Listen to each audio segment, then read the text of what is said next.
Hai, ketemu lagi sama aku Sajidati, dan di sini aku nggak sendirian nih, aku sama saudara aku yaitu. Halo, aku Oli. Oke, di sini kita bakal ngobrolin tentang LDR, long distance relationship atau hubungan jarak jauh. Bukan hobi sih, tapi ini lebih ke tentang pengalaman saudara tercintaku aja sih gitu. Langsung aja kita mulai ya Kak ya. Mulai ya Kak. Kalau menurut kamu pribadi LDR itu gimana sih? LDR itu kan hubungan jarak jauh ya. Otomatis itu adalah keputusan dua pasangan yang saling mencintai, tapi emang karena dia tidak satu kota atau tidak satu tempat, makanya mau tidak mau ya karena cinta ya udah jalanin aja gitu.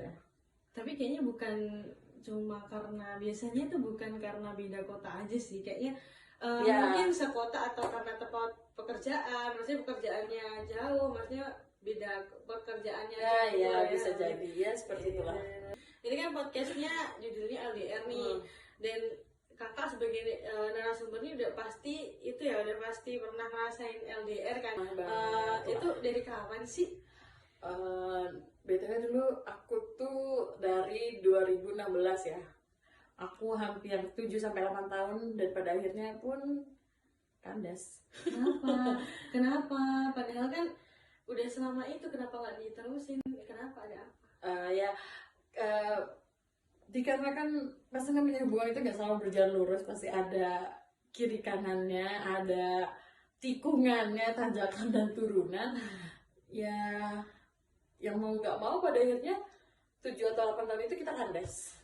Tapi kalau katanya LDR itu berat ya. Kenapa sih? Kenapa sih orang-orang tuh pasti bilang LDR tuh susah? Kayaknya nggak mungkin, soalnya beda kota, beda inilah, apalagi kita nggak saling tahu kesibukan masing-masing, apalagi yang susah sinyal lah atau apalah, bikin kita tuh susah buat komunikasi gitu loh. Iya, banyak banget sih. Ada juga ya, nggak semua LDR tuh kandas. Ada juga LDR yang sampai dia sampai pernikahan tuh juga banyak.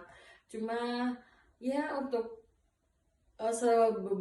beberapa ini ya, temenku juga ada sih yang sampai pernikahan, tapi banyak juga yang gagal kayak aku ini. Ya karena itu tadi, kayak kepercayaan itu penting dalam hubungan LDR, karena kita tuh nggak bisa saling melihat, kita tidak bisa saling tahu. Jadi kepercayaan benar-benar dibangun. Kepercayaan itu pondasi pertama dalam hubungan LDR gitu. Terus kalau kakak sendiri, jadi udah cerita belum sih kak kamu kenapa LDR? Belum ya, belum kan? Gimana sih kak awal mula ceritanya kakak tuh LDR sama dia gitu? Ada problem apa yang buat kalian tuh LDR gitu? Ya, pertama kita LDR emang dari awal kita kenal pun kita udah tahu jarak kita ini jauh. Otomatis kalaupun kita melangkah ke dalam hubungan relationship itu pasti jarak jauh ya. Dan kalaupun mau jarak dekat itu sulit karena kita sama-sama di sekolah yang di kota masing-masing. Iya. Kan nggak mungkin mengorbankan sekolah. Oh, berarti memang tempat tinggal kalian beda lah ya? Berarti beda. Emang dari pertama di rumah juga berbeda, sekolah juga berbeda pada saat itu. Terus berlanjut sampai jenjang perkuliahan pun kita memilih kuliah di kota masing-masing. Ya gitu deh. Terus yaudah sampai pada akhirnya LDR, tapi dulu kita sering ketemu ya, maksudnya dalam artinya sering ketemu ya 1 bulan sekali itu ketemu. Paling lama nggak ketemu itu 3 bulan sekali karena dulu pernah ada COVID ya. Itu hampir 3 bulan atau bahkan hampir ya lumayan lama itu nggak ketemu lah.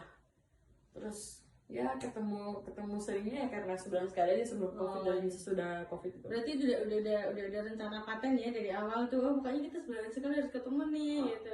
Enggak sih, hubungan kita kan mengalir seperti air aja ya, karena dia juga di sana aktivis, terus punya kesibukan masing, kita berdua punya kesibukan masing-masing.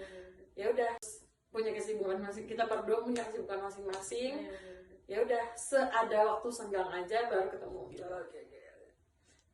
Kayak gimana sih kak kalian membangun chemistry atau komunikasi nih dalam chemistry berkomunikasi gitu ya? Dalam hubungan jarak jauh ini kan kalian juga pasti susah kan gitu loh.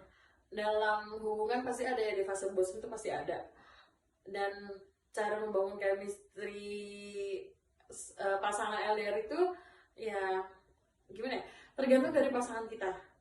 Ya intinya sih salah satu kuncinya, kalau dia nggak bisa bales, kan ada ya hubungan pasti pengennya bales cepat, dan itu pasti ada overthinkingnya nih, kemana nih kalau balas lama nih, kayak gitu ya. Intinya cuma mengerti, pasti di sana dia juga punya kesibukan, jadi mau nggak mau kita juga yang di sini harus mengerti gitu. Dan sebaliknya ketika kita susah untuk dihubungi atau lama untuk membalas chat, ya mereka juga harus mengerti begitu.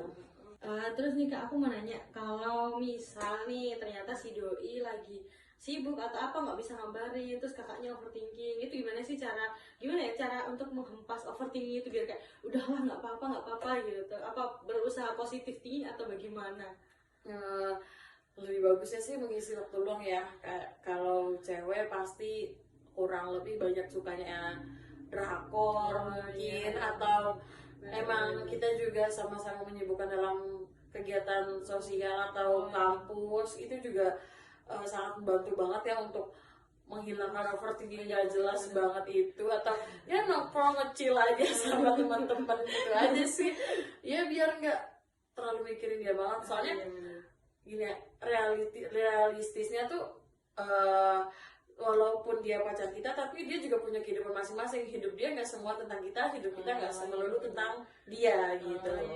Susah banget ya LDR tuh ternyata. Kalau aku sendiri kayaknya nggak kuat sih buat LDR. Terus kalau menurut kakak sendiri, apa sih plus minusnya LDR? Apa yang kakak rasain selama ini?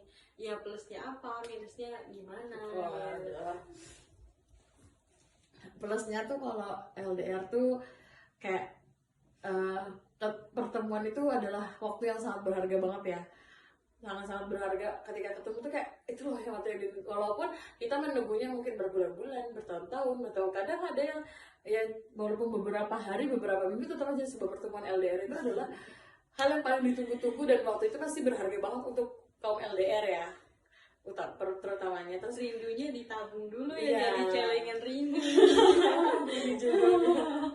Terus abis itu kayak minusnya yaitu pasti banyak overthinkingnya, banyak curiganya, ya selayaknya hubungan berpasang manusia yang pastinya tidak banyaknya hal sejalan juga tuh pasti ya begitulah. Berarti gak gampang juga ya jalanin LDR. Gak semua orang bisa nih. Gak semua orang bisa. Kuncinya tuh kalau LDR tuh mengerti, percaya, sama setia. Udah, mau dia di sana itu seperti apa kan itu udah di luar kendali kita ya. Kalaupun dia di sana mungkin andai kata selingkuh seperti gitu kan, atau kita ya apalah itu, pasti banyak kok yang pada akhirnya tuh ya kayak bangkai aja yang ditutup, lama-lama pun kecium gitu.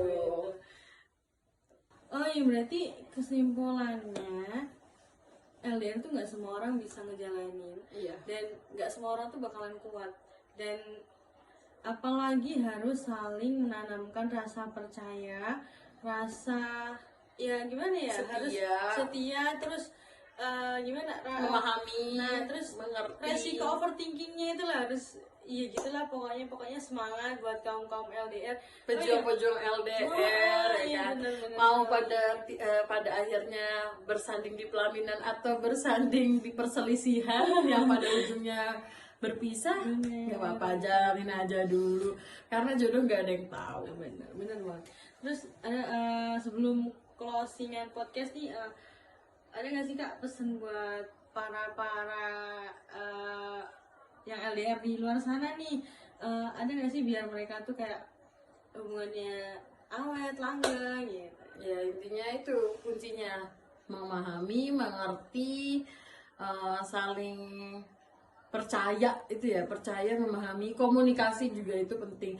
Komunikasi tapi tidak memahami pun sama aja, jadi harus komunikasi dan memahami itu harus balance gitu, harus saling ngerti juga. Pokoknya tidak boleh overthinking ya guys. Pokoknya semangat buat kaum LDR di luar sana. Yaudah ya guys, kita sudahi dulu pembahasan LDR pada LDR hari ini. Kita pamit undur diri dulu. Aku Sayidati dan saudaraku Olive, kita pamit undur diri. Bye bye.